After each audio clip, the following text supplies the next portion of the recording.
Hello, everyone. Welcome into the second episode of OTR on the Rim, presented by Heart of the Continent Hoops. Thank you to everyone who listened to episode 1. Very much appreciated. Loved all the support I got from everybody, and people wanted to see more. So we are here for episode 2. We're going to talk more league-wide stuff. There's a couple players that I want to highlight after having some big weeks, and obviously, again, we're going to get to some Sea Bears stuff. That's what we do here at Heart of the Continent Hoops. So we're going to start with the league-wide stuff, and then we'll get to the Sea Bears stuff in a minute. So biggest thing coming up, funny enough, it has to do with the Sea Bears' next opponent on Wednesday. This is being recorded on Tuesday, January 10th. This will go up on the 11th. The 500th game in league history in the Canadian Elite Basketball League is happening Wednesday night at Canada Life Centre. The Sea Bears will take on the visiting Montreal Alliance, one of the best teams in the league, Montreal Alliance, and we'll talk about them as well in a little bit. So it's just amazing for a league that started up in 2019, Canadian basketball, a league that's actually here, it's built, it's developed, it's so beautiful, it's amazing. It's so great for a country where basketball is growing to have a league like this, a homegrown league that, yes, to some, it's not the NBA, it's not the highest level, but these dudes can hoop, man. This is and there's a good example of an American who's not even in the G League, because some people consider the G League to be the second best league in the world. There's a player who he's now on my MVP list because he's on one of the best teams, and again, we'll talk about him in a minute, but it's crazy to me that there is a player that plays strictly overseas that's in this league and is dominating like he is at his size as well. But we'll get to TDM in a minute. But yeah, so congrats to the league for 500 games. It's just amazing that they've been able to do this in such a short amount of time. Like, yes, it sounds like a lot of time. This is season 7 now. They started in 2018. It's amazing. So happy for the league, happy for Mike Montreal and all the owners that they can continue to hopefully do this, and the league will be around for a while, and we can look back at 2019 and even back to this year and 20, 25 years and go, man, that was there's still building blocks to be made for this league, and there's some things I know that Mike Montreal has said that he wants to do, and the league wants to do, and all that stuff, and the teams want to do as well. And hopefully that comes at some point. I'm hoping so. I'm hoping the league just keeps taking steps forward because I think it's really good. And I think somewhere like Winnipeg it shows what this league has become. They're one of the teams that weren't initially here. They've built a fan base. They play in the biggest, consistently play in the biggest arena in the league. Obviously, I know Calgary holds the attendance record, but they don't play at the Saddle Dome every night. They will play at the Saddle Dome this year again, I believe twice. But again, it's just crazy that we're here. This is something I always hoped for, and we got a basketball league that brings in good talent, and it's good basketball. So congrats to the league, and somebody who also I should say congratulations to. He's been in the league since 2019. The league mentioned it when they announced the 500 game thing. Was Alex Campbell. He also hit 100 career regular season games, so he will also be playing in that game, in the 500th game in league history. Again, a guy who's just been a consummate professional. He's been fantastic in terms of his entire career in the league. Obviously, I know the last 2 seasons with Winnipeg haven't, at least this year, and especially last year, just really hasn't been what I think he was hoping for and the team was hoping for. But either way, it's still just amazing to have a guy who's been in the league the entire time. It's just amazing that you can get that in a league where there's so much turnover. Obviously, again, the league mentioned he had 19 points in game 1 in the first ever game, which is crazy. I will say he's now, I would think, towards the end of his career. Things are kind of winding down. I don't want to put a time limit on him either way, but obviously the last 2 years, the 19 points is a little bit of a far cry from what he was doing when the league first began. But hopefully, maybe that means Wednesday we get a little throwback Alex Campbell. Maybe he shows us really why he's on the team, because I know there are some people that are a little skeptical about it, but he's still a valuable part of the Sea Bears, and we will get to him later as well. I do want to talk quickly about important signings, releases, that sort of thing. There wasn't really anything too major since last week, since the Mason Boursier news, other than, again, people probably think I'm trying to specifically pick the Sea Bears, but it's just how the league is functioning right now and how things are playing out.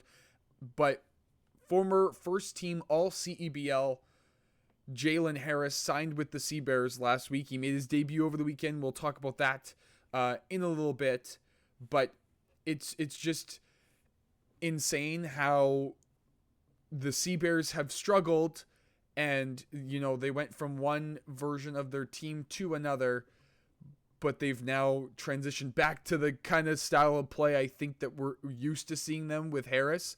Had 2 decent games. The second game, I guess both games had moments. Again, we'll talk about it a little bit more later, but it's just good to see him back in the league. Hopefully he is going to stick around for a full season this year. Obviously, the last 2 seasons he's been in and out in the league, just kind of, doing summer league stuff, doing NBA mini camps and that sort of thing. So we'll see if he sticks around, but at least for right now, it's good for the Sea Bears to have somebody of Harris's caliber, and we saw that with the game winner against the Scarborough Shooting Stars on Saturday. Other than that, really no other super notable news in terms of big names or coming, going, that sort of thing. I highlighted it last week. It was in the upcoming game segment, but the league had their first ever 5-game evening. It was fantastic. I did want to touch on it for a minute just because I had some conversations with people, and I think we were all in agreement that yes, it's a fantastic thing, and I think the league needs to do it. But I had this conversation as well when it came to the NHL, is you need to spread them out. Yes, it was great to have it on, a Friday night. It's a great weekend opener thing. But then the weekend is dead for games. So it's kind of there. I believe other than the Sunday, there was a triple header there. But my point being is that there were too many games happening at once. Like, they started at 6 o'clock Central Time, at least in my time zone. I'm in Winnipeg, so I'm the Central Time Zone. And so it was started at 6, and then I believe the last game started in Vancouver at 8:30. So to me, there's not enough space there. I think it would be better on like a Saturday or a Sunday, and you put like your prime game right in prime time if you can. Have it start in the afternoon and go all the way through, kind of like a March Madness. And the reason why I mentioned the NHL is because the NHL did this earlier this year, but there were too many games happening at once. Like, you couldn't watch all of them. Obviously, with other regional TV stuff, it's hard to do that unless you have TSN Plus or whatever. So the CBL making it available to be able to watch all games was hard, because it felt like at one point there were 4 games on, and some of them were, it wasn't like March Madness, again, would be another example, where at most there's 3 games, maybe 4 on at a time, but like one's at the half, one's towards the end of the game, one's in the first quarter, maybe one's at the under 16 timeout, or one's at the under 5 TV timeout, that sort of thing, right? So they're spaced out better. So I think the league should run with this. I think it's a great idea. I think they just need to expand it to maybe doing a Saturday and making that window of time bigger to get people to commit to sit down and watching the games, because I wanted to watch all the games, and I did end up going back and watching all the games, but I couldn't do it in the moment, and it would have been nice to do that. Even if you have to have 2 on at a time, fine by me. But I think on a Saturday, you need to try to make it so that, it's Saturday night, you put your 1 game in prime time, you have the other games maybe in the afternoon, maybe you have an evening game, right? But you space them out, and you make sure that you've got and I would say maybe it should be more of like a rivalry matchup game rather than just like a normal game day. Try to have like one of the early battles of Alberta on that day, maybe in the afternoon or whatever, that sort of thing. And yes, it's hard to schedule before the season starts to know who's where and this and that. But just try to get some sort of storylines before things start, and then go off of that. But I think it's a good start. I think it's something the league should do, and I think they should do a couple times a year, especially with the 24 game season and it being shorter. But maybe in the future, if they do it, try to make the time frame a little bit bigger, just so that you're making it more of a full day thing than just one time sort of thing, like everybody trying to play at the same time deal.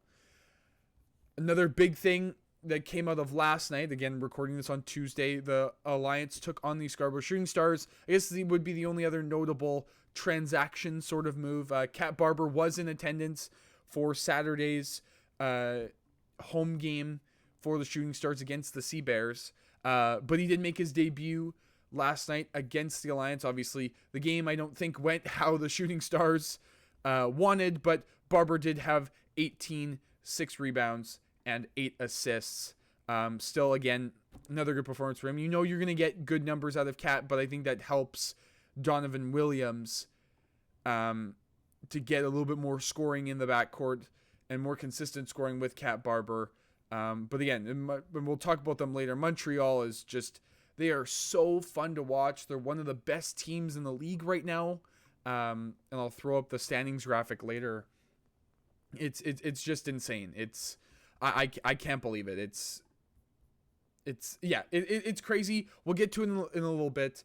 But Cat Barber made his debuts back over from FC Porto in Portugal. So it's good to see.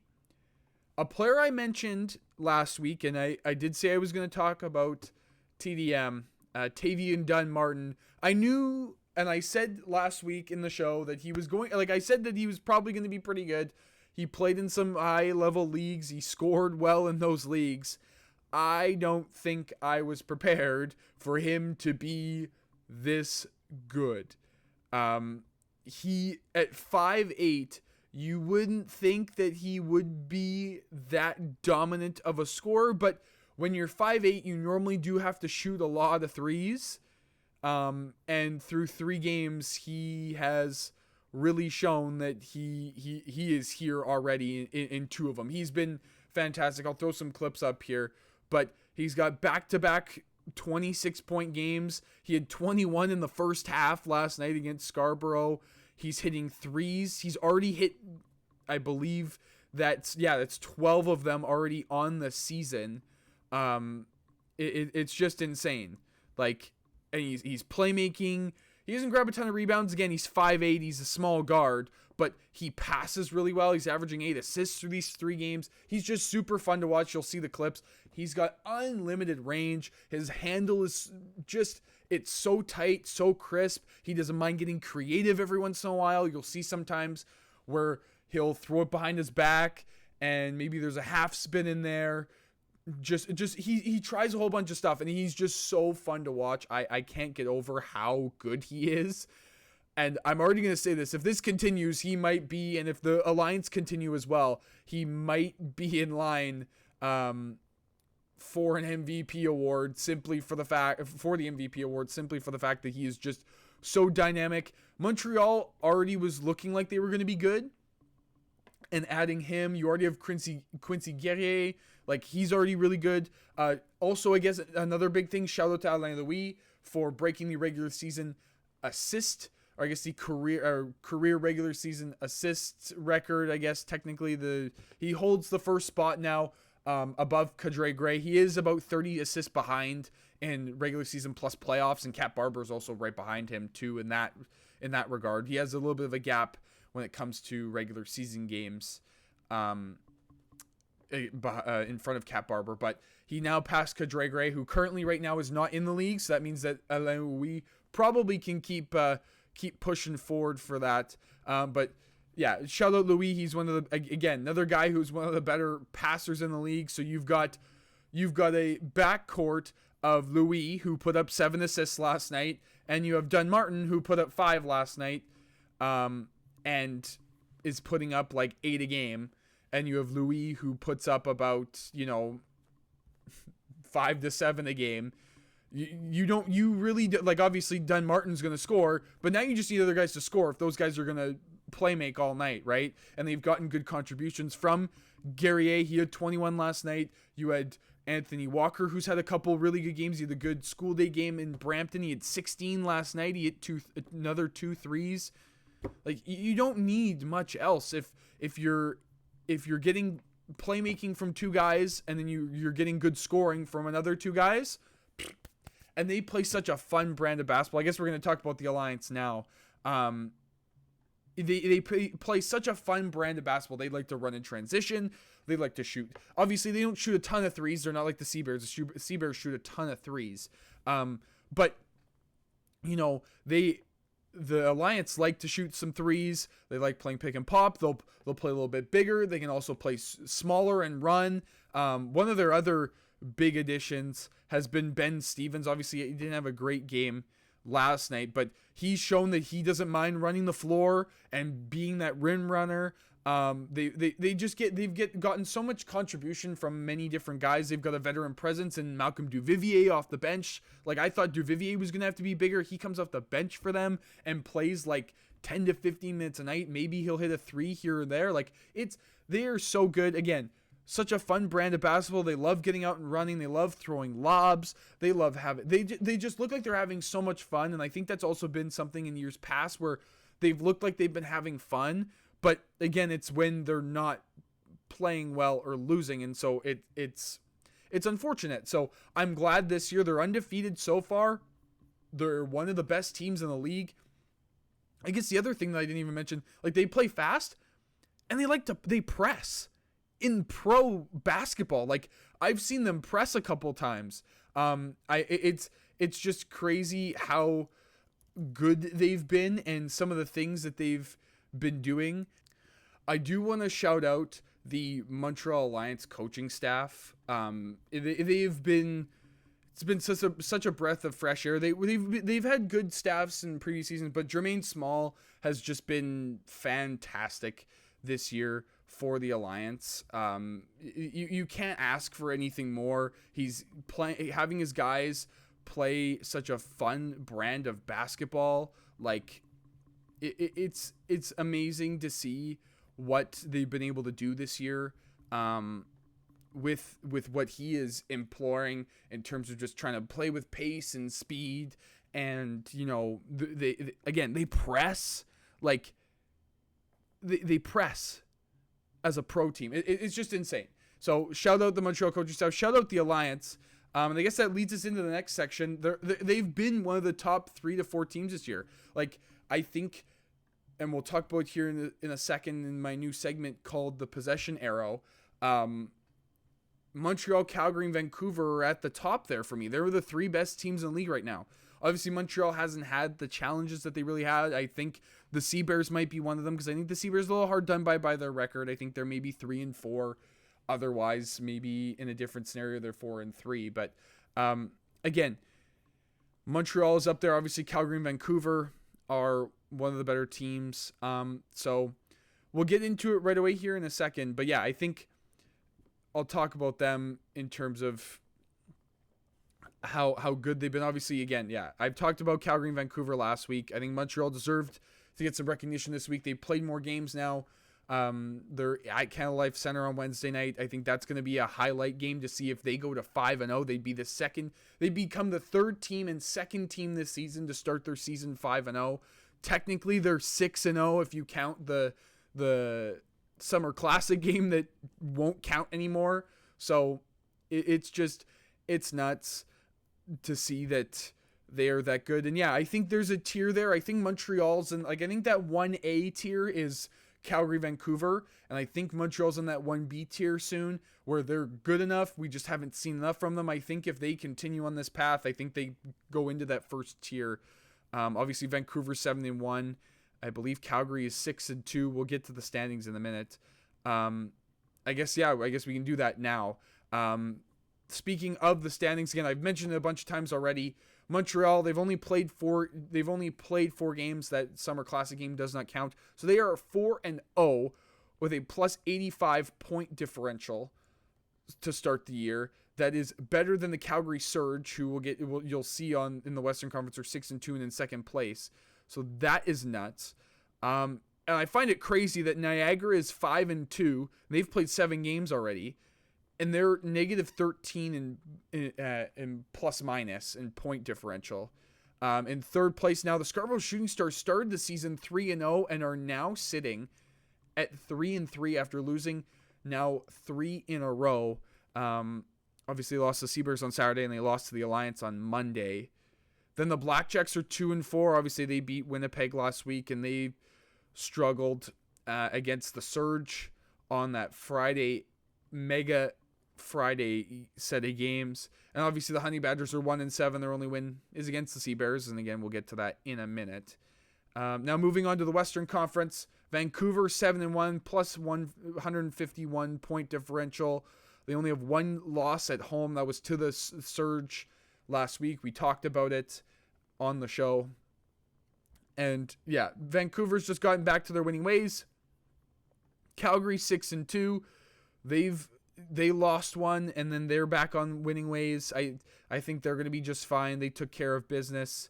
And then there's a 3-way tie for third place. Right now, currently, the Sea Bears hold that third place.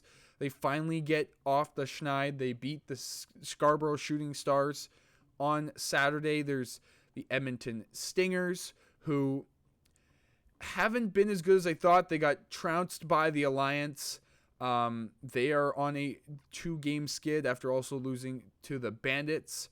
So it'll be interesting to see how Edmonton kind of tries to get back into the win column here. I believe they're one of the teams that I will talk about in the upcoming schedule as well. But it's interesting to see how good Sean East is and how it's only led to 2 wins. And the Saskatchewan Rattlers, obviously, now at 2-5 as well. They just got trounced by the Bandits. Everybody's getting trounced. But they did beat the Surge last Friday, which was a fantastic game. They came all the way back and won a comeback game. So it's just, the league's been really good. The league is starting, teams are kind of starting to round into form here, and their teams are figuring things out. And so there's the standings update. Again, the Alliance just so good to start the year, and the Bandits, they have the 1 loss, and it's to the Surge. Like, I don't think that really counts. They have trounced everybody. So I think there's a tier where I think Calgary gets into that 1A tier because they've beaten the Bandits, so the only team to beat them and kind of be in the game the whole time. So it's the Bandits in the Surge in that tier 1A. And then the Alliance are right there. And I kind of have Niagara kind of in that like top spot in the B tier because I think they're still good. They're 5-2, but they're 3-2 in their last 5. They haven't been as hot to start as they have been, but we'll see if they get back on track. Obviously, they have Khalil Ahmad. I think they'll be just fine. They'll get Javon Blair at some point. The River Lions will be just fine. They'll be battling with the Alliance, I think, at the top of the conference once all is said and done. So now we will get into the games of the week here, and we're going to start with January 14th's game. That'll be the Montreal Alliance will visit the Vancouver Bandits. That should be one of the better games of the season already. Just crazy how these two teams, like obviously the Bandits we knew were probably going to be good, but I didn't think they would be this good. And I thought the Alliance would be okay. Again, didn't think they'd be this good. So I think that's Montreal's first test to see if they actually are going to be that contender and make that top tier, that 1 tier, not be A, B. It's 1 tier and it's 3 teams. And then the other games to watch this week are Father's Day. There's a triple header. The River Lions will visit the Blackjacks. The Rattlers are in town against the Sea Bears, and the Shooting Stars will visit the Calgary Surge. And, you know, obviously the River Lions, we'll see how that goes. They should take care of the Blackjacks, but again, Ottawa is good too. So you never know. You might get something good from the Blackjacks other than just what we've seen as of recent besides the Winnipeg game. Obviously, Jalen Harris playing his former team. It isn't on the road, but it's still his former team, and the Rattlers are trying to round into form. The Sea Bears, depending on how Wednesday goes, they might either be trying to regain form, or they're rounding into form and trying to turn a corner now at this point in the year. And then the Shooting Stars, they've got to get off the schneid at some point, and what better way than to beat one of the best teams in the league. They'll have a chance on the Friday to play the Rattlers as well. So two teams that play on the Sunday will also play on the Friday. So that's a chance for them to get back in the win column. But we will see if that happens. It might have to be the Father's Day Sunday. But either way, so those are your upcoming games to watch for the week. And yeah, I think it's time to move into the new segment, Possession Arrow. All right, so new segment alert. This is called Possession Arrow. So the way that this will work is every week, instead of doing a hot and cold sort of thing, I'm going to throw out, might be controversial, might be not. We'll see. This week it's not too controversial, just to kind of get everybody into the swing of how this segment's going to work. But it's like a possession arrow in basketball. You either have it or you don't. So if you have the possession arrow, then I think that this player or team is doing well right now. I think that they're on a roll, whatever. There's somebody to watch, team to watch, whatever the case is. And if you don't have the possession arrow, that to me means that you kind of gotta sort of figure things out, and you gotta get back into it. So this week, obviously, teams with the possession arrow, I'm going with, you could either argue the Bandits or the Surge. It's either one of them in their favor. You could throw Montreal in. I know I talked about that. I gave a case for all three. You guys decide and let me know who you think deserves the possession arrow this week in their favor. And then for the team that, I'm going to debate because the other teams I already talked about. But I think the possession arrow that's now out of their favor, they've now lost possession.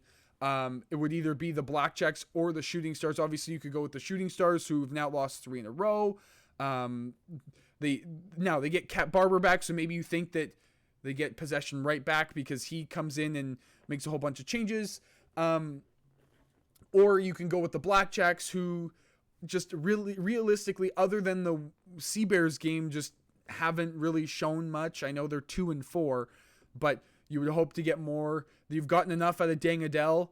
You're just hoping somebody else kind of shows up. So I think my pick would probably be the Ottawa Blackjacks. I think they don't have the possession arrow right now. I think they're a team maybe to watch to see if they do bounce back. I think a team that would get possession soon here right back would be the Scarborough Shooting Stars, now having Cat Barber back and that sort of thing. So if you're looking for a team that's going to bounce back, then maybe that's your pick. But let me know, who is your pick for having possession this week, and who is your pick for not having possession this week? All right, now with all the league stuff out of the way, I think it's time to talk about the Sea Bears.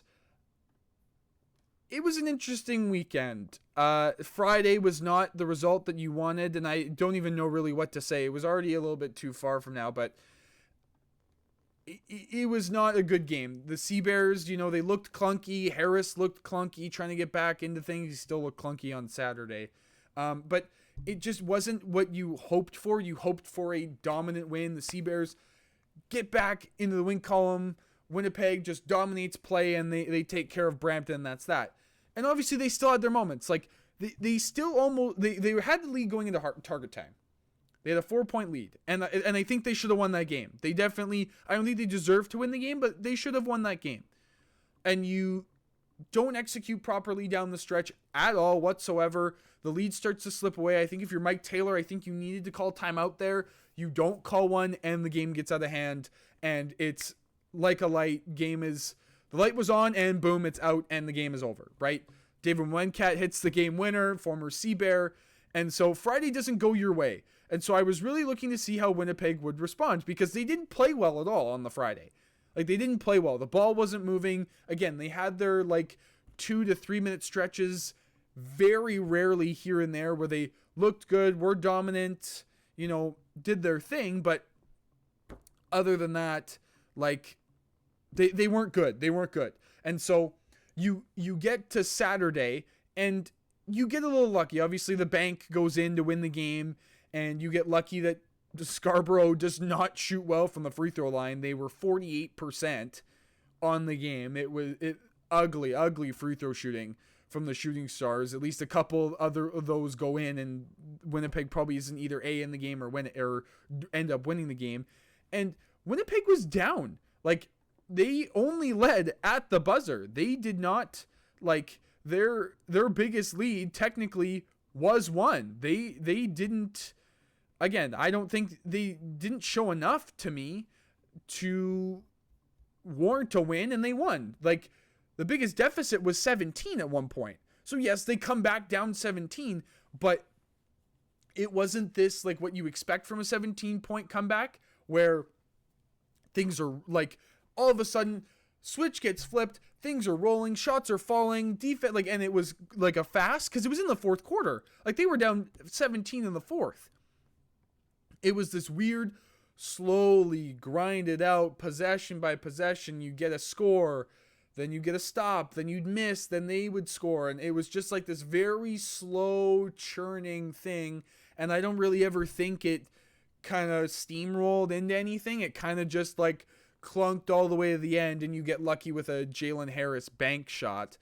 And so again, you saw more of it again on Saturday, more of that 2 to 3 minute chunks where they looked like who they were supposed to be. Obviously, shout out Tevian Jones. He had an awful game on Friday, and he did his thing on the Saturday, and I think that's what his role is going to kind of be with Jalen Harris in the lineup now. I think Harris is going to be the guy to force the issue, take the tough shots, whatever. If he's rolling, you roll with him. But I really like Tevian Jones' role being that off-ball scorer where he can do damage in catch-and-shoot opportunities. He can do damage off of closeouts, whether that is catch-and-shoot or driving to the rim, attacking to get to the rim for free throws or layups, because he hit 8 of his 9 free throw attempts. Like, I think that's more of his game. He wasn't great from 2, and I thought maybe that's where he would get his game going, but he hit 4 threes, he hit 8 free throws. You can't really complain, right? So I think if that's what Jones's role is, I think that's where Winnipeg's going to get their secondary scoring. Jalen Williams was not good at all over the week. He hasn't been good the last couple games, so I'm hoping that he kind of gets things rolling again. It hasn't been working. It's been clunky. He's kind of taking tough shots. He hit a couple ones in tight, like in the paint. But other than that, things just weren't going very well for Williams, and they kind of need him to do well. Terry Roberts was good on the Friday. He was more of a playmaker on the Saturday, which was fine. He did his role. He did his thing. He's not always going to score. That's not why Winnipeg brought him in. He can score, but Winnipeg brought him in to play some defense. Really supposed to be pushing the pace a little bit, but Mike Taylor doesn't seem to want to push the pace, but he'll still playmake. He'll do his thing. So to me, it's kind of like, if you can get Harris to force the issue, take the tough shots, and Jones is off ball waiting for a kick out or a swing around or whatever, and then he can go to work on maybe a switch, or he can just go to work off ball and make a quick decision instead of having to like dribble his way out of trouble. I think Winnipeg's in a better position. So we saw that a couple times where they come down, Harris kind of got his own possession, then next possession he'd come down, they'd work it around, and it ended in a Jones 3 or whatever the case is. And so I may throw some clips in here, I may not, just kind of showing some stuff. But obviously the biggest thing for me is still their transition defense is still not there. There's still so many times where Winnipeg would go down and score, and immediately Scarborough is back down the other end and they get the 2 right back. Or Winnipeg would miss and Scarborough or Brampton are all the way down the floor and they score, right? And, again, in the Brampton game, you got some help too. Quindary Weatherspoon, double technical, gone, and they still didn't win the game. Obviously, Kobe McEwen showed up, but later in the game, but in his place. But either way, right? Like that was when both teams, whether it was with Witherspoon in the game or it was McEwen or whoever for Brampton, and then it was Donovan Williams or Yuri Collins for Scarborough, it was just you're going to score on us and we're going to go right back the other way and get a bucket right back. And Winnipeg didn't really do anything to stop it. And I think that's something they still need to work on. It's something Mike Taylor's had issues with for a long time.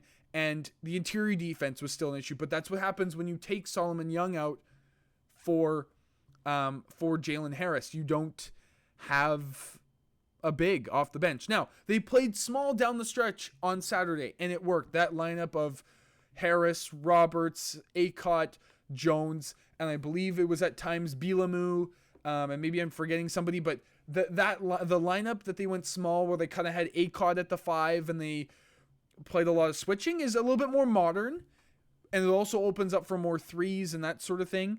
But you're gonna get out rebounded a lot, and so you need to play with pace. And Winnipeg didn't really still play with pace. I thought that's how maybe they would get back into the game, was saying, we're not going to try to win the rebound battle. We're not going to try to win the battle in the paint, but we're going to play with pace and we're going to shoot threes. And they kind of still just did their same thing, and it worked, but it wasn't, again, it was clunky. So if you want to run that small lineup again against Montreal, who will go small at times, where they'll have Gary A at the 5 and they'll put Anthony Walker at the 4, and they want to run, or even Ben Stevens comes in for Dante Bassett and they run, like, you're going to need to do that, or things are going to get ugly quick on Wednesday. And again, I talked about him here, and I talked about him on Twitter, on X, whatever you want to call it, on social media. Shout out Nathan Bilamu. He had 11 points on Friday, 12 on the Saturday. He was fantastic. He played with energy. He played really good defense. He hit shots. Like, that was the biggest thing, I think. And I think that's where, as much as I think Alex Campbell has been good on defense, he hasn't been good on offense. Yes, maybe you don't get as good of defense from Bilamu, but you're still going to get good defense. So I think that's Winnipeg needs to maybe make that change. I would lobby right now for Nathan Bilamu to start, because he's been so good the last 2 games, and he got rewarded for good performances. Mike Taylor kept throwing him out there, and they even ran a play for him at one point. Like, I think at one point they ran a ball screen for him, and he came off the screen and hit a mid-range pull-up. Like, we don't need that, but his timely, just, they finally would swing the ball around, and it would lead to an open Bilamu 3 and cash. Like, it was fantastic. They just need that. They need somebody out there who's just going to hit their shots when they're asked to. And I think that if Bilamu can do that, I think either A, he deserves to start, or B, I think he's already taken away Jeffrey James's minutes. Jeffrey James didn't play very much over the weekend, and he didn't play as much. So we'll see what happens. But shout out Nathan Bilamu. I think that he was fantastic both games, and I think they need to get more out of him. I think if they're in that second guard spot, if they want to win more games. The only other guys I kind of wanted to quickly talk about were Roberts and Acott. Again, I talked about Roberts a little bit, but I wanted to say Emmanuel Acott, it wasn't great over the weekend for him, but he did hit the biggest shot. They were down 8. He hit a 3 before target time to cut the lead to 5. And I think that if his role continues to be like that decisive scorer off the bench, or he just decides that he's going to be that decisive scorer off the bench, I think that that's what his role needs to be. So if that's the way that things are going to go, then that's fine. I wish he could start. I think he should start over Campbell, but if Bilamu's going to kind of do what they want, then I'm okay with that. And I think Acott should be first guy off the bench with Roberts. Like, I think that should be kind of their lineup, or you start him over Filowich. But the other thing is this Wednesday you're also getting Simi Shitu. So now the problem is do you go small, or do you go with Shitu, who should be able to lock up Bassett, should be able to deal with Ben Stevens because he's a little bit more athletic, he's a little bit more defensive, and now you get Kyler going to the bench instead. But again, the other thing is then you got to make a decision in terms of the lineup. So I guess someone like maybe Mason Krause comes out, because Bilamu's now shown you that he probably can't come out. Other than that, you see what you can get.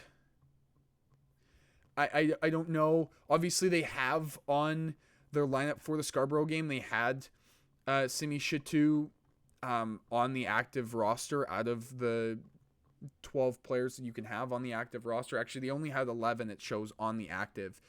because I believe they also said on the roster that they had activated Lamar Everett as well. But either way, if Shitu's already active on the roster and they're able to do that, then that's great.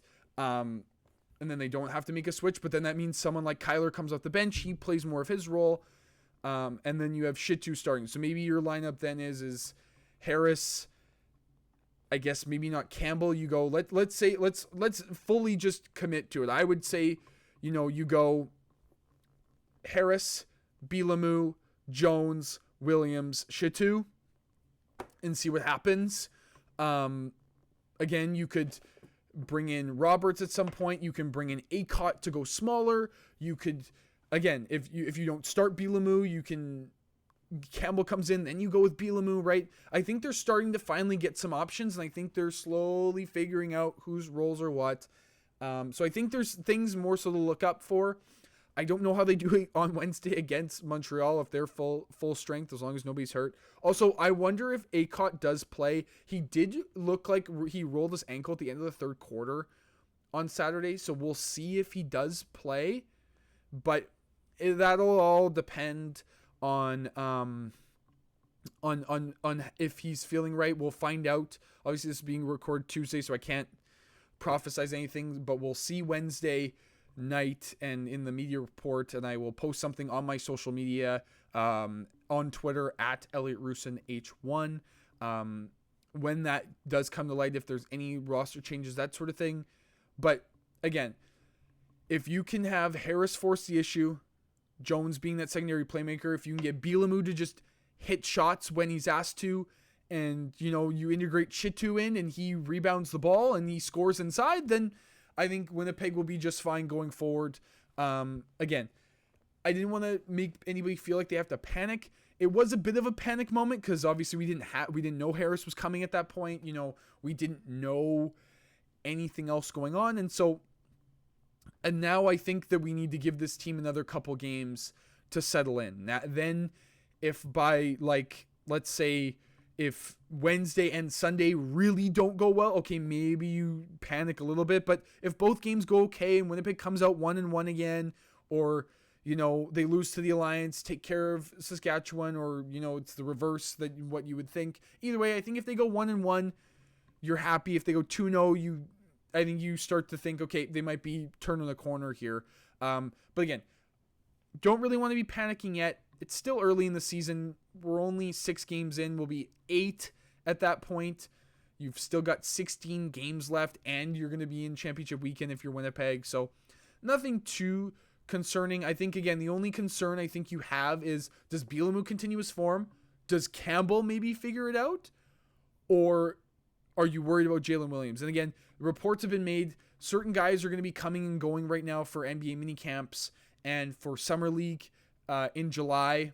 So we'll see how that goes. We'll see who leaves. Yeah, it'll all depend on what kind of transpires over the next couple of weeks, how you should measure your expectations. And again, it's the CEBL. Things change on a dime all the time, so you can't really always feel the same. Obviously, things are going to change a lot, so that will be that. But I think that is it. Again, Jalen Harris at home, first home game on Wednesday. He'll play his third game in the Sea Bears uniform. Simi Shitu will make his appearance on Wednesday against the Montreal Alliance. That tip-off, I believe, is at either 7 or 7:30. I'm just going to double check. It is a 7 o'clock tip-off. It'll be on CBL Plus. It'll be on TSN Plus. But until next week, follow me on all social media at ElliotRusinH1, like I said, on Twitter or X, whatever you want to call it, and on Instagram at Elliot_Ressenholt for any updates. Thank you, everyone, for listening. Enjoy the games this week. Happy Father's Day to all the dads out there. Enjoy some basketball on the Sunday, and I will see you all next Wednesday. Peace.